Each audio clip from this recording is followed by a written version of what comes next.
Olá.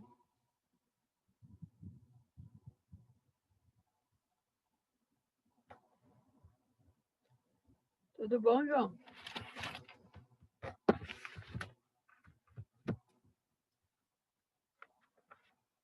Bom dia. Ai, ai,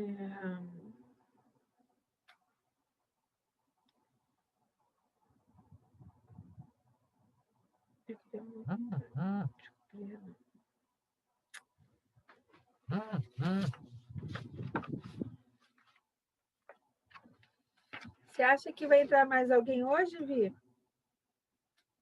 Chuchu.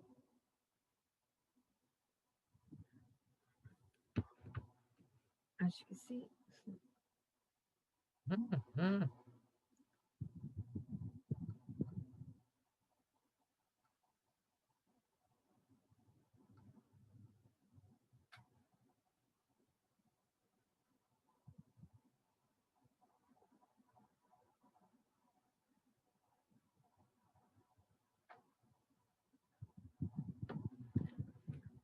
Ai, eu tô procurando. O nono ano, todo mundo... Não, menos um. Só um não entregou a T1. Que droga.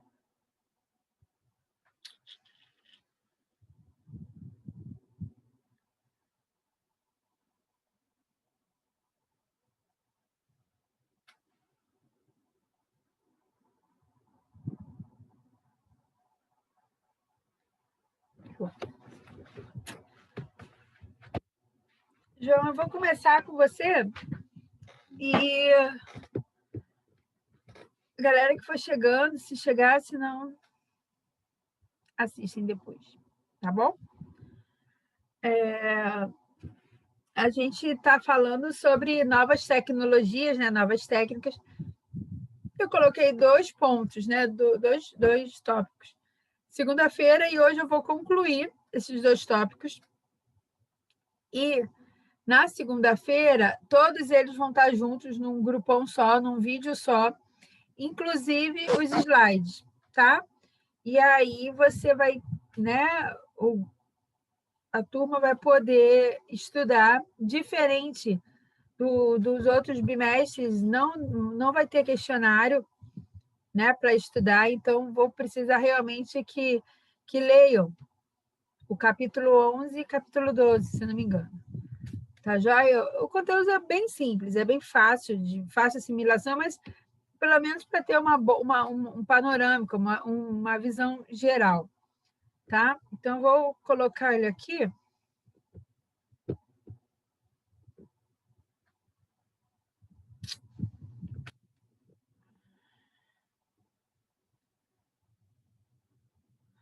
A gente começou, né, a falar de novas artes, a origem, como que se deu toda essa ideia, essa movimentação, assim, para que a gente tenha o tipo de arte que a gente tem hoje, tá?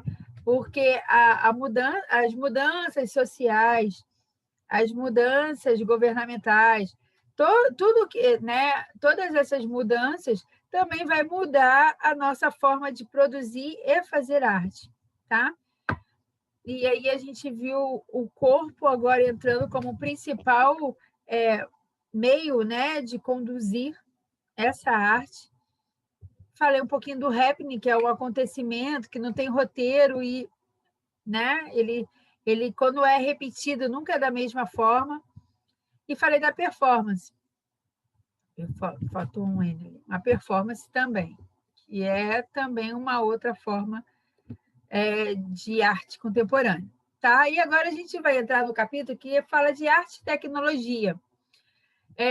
Hoje, então, mais do que nunca, essa arte está sendo muito usada e trabalhada, né, até por conta da pandemia. Né? Então, houve essa tecnologia, veio muito a calhar, veio muito a favor dos dias de hoje. Tá? Mas ela começou lá no final do século XX. Os artistas trabalharam bastante com os materiais de uso comum da sociedade, dando a ele um novo significado. E aí a gente vai ter contato com a videoinstalação ou a videoarte, tá? Que é quando você quer usar imagem em movimento, só que tipo assim, uma imagem parada em movimento, você quer transmitir algo usando os vídeos, né? Os aparelhos de televisão, os vídeos, enfim, tá? E ele, quando colocado de forma orquestrada e ordenada, se torna uma instalação, tá? Nada mais né, como eu falei, da imagem em movimento. Só que esse movimento parado, né, porque o vídeo não fica andando, fica parado. Né? Lá na década de 1950, começou né, com o Wolf Weston e Nan Julie. Eles faziam parte de um grupo Fluxus, e eles são considerados os pais da videoarte. Né? Então, eles trabalhavam, eles começaram a usar o vídeo, assim, esse grupo Fluxo trabalhando e alguém filmando, né? A ideia do trabalho em si, não da obra final, mas o pessoal trabalhando, né? Isso ficou exposto, né? Teve um festival, isso ficou exposto dos artistas em trabalho, né? Muito parecido com a proposta da T1 que eu pedi, né? Para você pensar num tema e filmar coisas relacionadas a esse tema, certo? Registros visuais das ações, explorando o estético, a luz e os efeitos visuais especiais. Foi o que mais foi abordado nesse trabalho com o Grupo Fluxo. Tá? Em 1980, uma geração mais tecnológica do que artistas plásticos decidiram juntar as linguagens cinematográficas e televisivas com experimentações visuais. Era uma galera que curtia a arte, mas eles eram muito mais tecnológicos. E eles gostavam dessa comunicação cinematográfica, de imagens, de vídeos, né?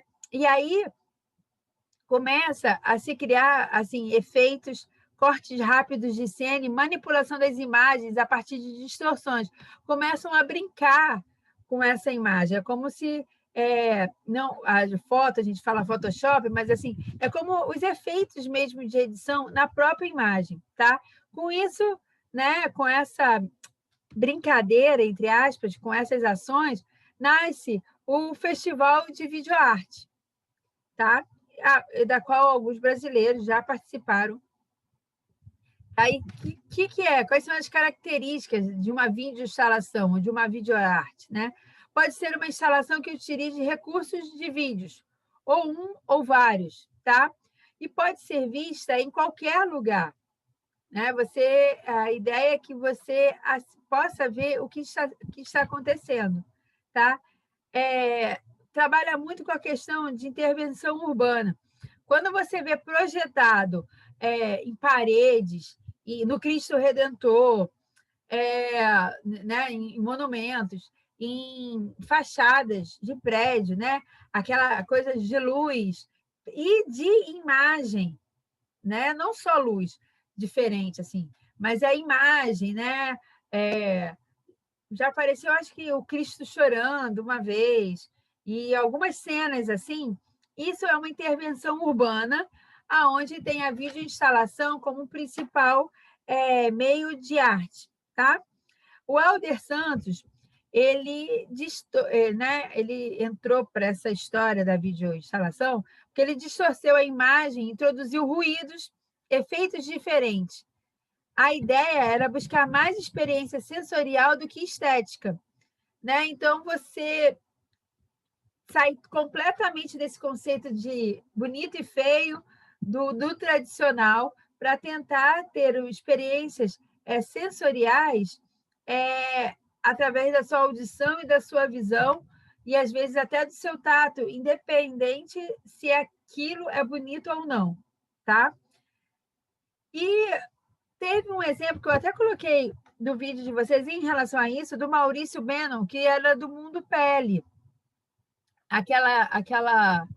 Aquela instalação da qual a galera ficava com uma fotografia, uma câmera fotográfica disparando e saía ruídos de arma, né? Como se estivesse metralhando aquela imagem e tal. Outra linguagem também mais que moderna é a web art, tá? E, como eu falei, nessa pandemia, acelerou muito esse tipo de linguagem, tá? É uma arte que precisa e utiliza as redes, que acontece na rede. Utiliza a internet como forma de produção artística. E a gente viu que a internet foi palco e plataforma e foi o meio principal, principalmente nessa pandemia, para que a arte fosse divulgada. Tá? Então, a web art é uma linguagem assim super mega contemporânea. É nossa, tá? A possibilidade de intervenção simultânea de um número indeterminado de pessoas. A gente consegue, com a internet, interagir mundialmente, né? E não só em videoconferência, em relação a produções também, tá? Foi com a web art que o sonho de divulgação em massa do objeto de arte se concretizou por completo, tá? Antes, agora já está muito mais fácil, ainda é complicadinho, né? Porque assim, não é algo que está no nosso hábito do dia a dia, ou vai entrar agora, né? Nesses últimos anos, assim, e eu acredito que esse ano deu uma acelerada, mas assim, aonde encontrar? Né? Como fazer para achar ou para acessar determinado tipo de experimento, né? Porque apesar de estar podendo ser acessada pelo mundo, como eu faço esse primeiro acesso? Né? Como que dou esse primeiro passo? Tá? E pessoas já pensaram, grupos já pensaram disso, e principalmente esse grupo holandês em 1500, 1900, eu não consigo ver aqui. Eu não consigo ver o número. 1900, começaram a usar os softwares, eu não consigo, tem um borrão para mim aqui. Bom, enfim, eles começam a usar softwares. O que é isso? Que venham a ser programas, tá? Para facilitar essa interação, esse novo tipo de linguagem, tá? A Gisele Belgman, artista brasileira, ela fez uma exposição que o som virava pecinhas de Tetris e eles iam se encaixando, tá? Foi algo específico, uma instalação, uma coisa específica para um determinado momento, tá? Alguns artistas utilizam a internet junto com os recursos como a robótica, com outros recursos como a robótica. E aí o nosso livro traz um experimento do Eduardo Kac, que fala de raras aves, da qual ele inseriu um pássaro de robô dentro do viveiro de aves, né? E aí, através da tecnologia, você podia acessar e se sentir dentro desse robô, dentro desse viveiro. Então, você podia olhar, né? Podia se locomover através desse robozinho, ave, inserido nesse viveiro. Tá? E aí começa a surgir várias ideias de como você usar tecnologia e arte e internet tudo ao mesmo tempo. Tá? No Brasil, um dos principais artistas a criar uma obra inteiramente produzido no computador foi o Valdemar Cordeiro. E olha a data, 1960 a 1970. Era uma época que os computadores não eram capazes de manipular muita informação. Então, ele faz computação gráfica, ele faz uma especialização, uma graduação de tecnologia, né, de TI, para poder começar a trabalhar isso. Os computadores não eram igual hoje, nosso celular, que tem X megas de memória, né? Não eram desse jeito. Então, era algo muito mais rudimentar. Né? E essa galera, se estivesse viva hoje, ia falar, nossa, que eu fui precursor, né, de uma linguagem. E aí, se você ver que há uma infinidade de softwares. Então, você pode tanto ser o artista que vai usar esses programas, como você pode ser o artista que faz esses programas, né? Também é considerado arte, assim, você ser tão ligado, tão fissurado em tecnologia que você cria programas para desenvolver outras opções, outras possibilidades, tá? Na página do livro de vocês, lá na página 82, vem falando do mapa de bit, que são utilizados por fotógrafos para retocar a imagem e adicionar efeitos, né? Esse foi um dos primeiros. Hoje a gente tem aí qualquer efeito, né? A gente fez uma atividade de foto, de efeito de celular, né? Em foto. Então, o MapaBit é um desses programas que começaram a ser usados, né? E hoje a gente tem outros tantos. Já os programas que trabalham com imagem vetorial são mais usados por arquitetos. Cada linguagem artística ou cada profissão vai ter um tipo de programa específico, certo? Essas e outras combinações que desenhistas gráficos ou os criadores de games e os especialistas em efeitos especiais trabalham e criam as mais variadas situações artísticas. Então, você é um cara que gosta muito de videogame, você pode se especializar em criar programas ou criar jogos em relação ao que você curte, né? Então, as ideias, enfim, é um mundo muito grande quando você une a web e a arte, né? Você precisa ter conhecimento de dois mundos muito distintos, mas eles, quando eles estão juntos, eles criam coisas absurdamente incríveis, ok? E eu acho... Ah, não! Agora, eu vou deixar para vocês um exercício bônus, tá? Por que bônus? Porque ele tem cor de prova, cheiro de prova, né? Ele é bem possível de você vê-los novamente, tá? Então, nada como você ter aqui umas respostinhas. Lá na sua página 95, tem uma tabelinha dessa, que aqui já está dando a resposta. Então, se você já puder colocar a sua resposta, senão, só segunda-feira, tá? Então, ó, nessa unidade, observamos como alguns artistas utilizam mais de um meio de expressão para realizar seus trabalhos.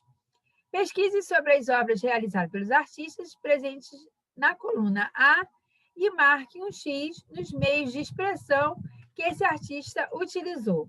Tá? O Robert Simonson, a gente viu lá na Lente Arte, lá no capítulo 10. Tá? Marca aí Lente Arte, mas é aquela arte que o cara usa a natureza e o suporte da natureza. E aí a gente viu algumas ideias de mandalas, aquelas ideias de uma pedra em cima da outra, né? Aquilo era uma lente arte, tá? Éder Santos, nós falamos sobre ele. Ele trabalhou performance, videoarte e instalação, tá? Ele está totalmente dentro do nosso conteúdo. Eduardo Cac foi uma performance, ele usou a web art, ele também usou a instalação, tá? Quando ele coloca porque a performance pode ser tanto o ator quanto o algo. Quando ele usa a internet e faz uma instalação de viveiros, né? Ele usa 3 tipos de meios aí de expressão. O grupo Fluxo trabalhava com a performance, com o happening, com a videoarte e com as instalações. A web art não, porque assim, era uma época que o computador não tinha esse peso que tem hoje, tá? Essa tecnologia que tem hoje. A Gisele Belgman, que foi aquela artista brasileira, web art. E a Marina Abravamik, performance e instalação. A Marina é aquela... Quando a gente falou de performance, na segunda-feira, e quando eu trabalhei essa questão, foi aquela artista russa, eu acho, polonesa, que ficou algumas horas e durante alguns dias sentada numa cadeira, né, e tendo uma mesa e em total silêncio. E aí, os espectadores sentavam em frente dela, olhava, era tipo assim, a artista é a obra. Então, você olhava e dava um tempinho e ia embora. Né? Lembra desse vídeo? Então, essa é a Marina, ok? E ela trabalhou com performance e instalação. O exercício seguinte, o número 2, não são todos não, tá? Acho que são até o número 5, se não me engano. Qual é a ligação que existe entre as vanguardas artísticas do início do século XX e os movimentos como performance e o happening e a instalação surgidos já no final desse mesmo século? E aí tem a resposta muito interessante. Ó. Foi nas manifestações de vanguarda, logo lá no comecinho, das vanguardas artísticas do início do século XX, como as serenatas futuristas, as noites dadaístas e os encontros surrealistas, que movimentos como performance e happening e a instalação firmaram suas bases conceituais. Lembra quando a galera começou a pensar o que é arte? Quem que pode decidir? Né? Era justamente na base dessas obras dadaístas e futuristas que não se encaixavam na arte tradicional. Tá? 3. Produções artísticas que não se concretizam em uma escultura ou pintura podem ser consideradas artes? Justifique sua resposta. Tá? E é claro que sim. Não tem não. Sim. Tá? Pois em manifestações artísticas como performance e o happening, por exemplo, os artistas se expressam e comunicam sentimentos, sensações, mensagens e conceitos, tal qual ocorre nas artes plásticas tradicionais. Então, você pode não gostar, e aí isso não tem problema nenhum, mas é sim arte. O happening, a performance, a videoinstalação e a web art, tá? Seria possível sentir e vivenciar uma obra de instalação por meio de uma fotografia? Não, pois uma obra de instalação requer interação do público, tá? Toda vez que fala em instalação, tem que ter a presença do público, ele tem que participar de alguma forma, nem que seja apenas tocando ou olhando, tá? Mas tem que existir o espectador. E, por último, quais são as principais diferenças entre o happening e a performance? A performance requer um roteiro mínimo, com começo, meio e fim, além de contar com várias apresentações. Lembra sempre da performance da Marina, tá? Já o happening é um evento que não se repete e está aberto ao improviso, de modo que contém apenas algumas diretrizes básicas, mas não necessariamente um roteiro. Lembra que eu botei um vídeo de uma galera dançando Macarena? Então, poderia acontecer de todo mundo que não estava incluído naquela história brincar, entrar junto e dançar. Poderia haver uma agressão, poderia ninguém ligar, tá?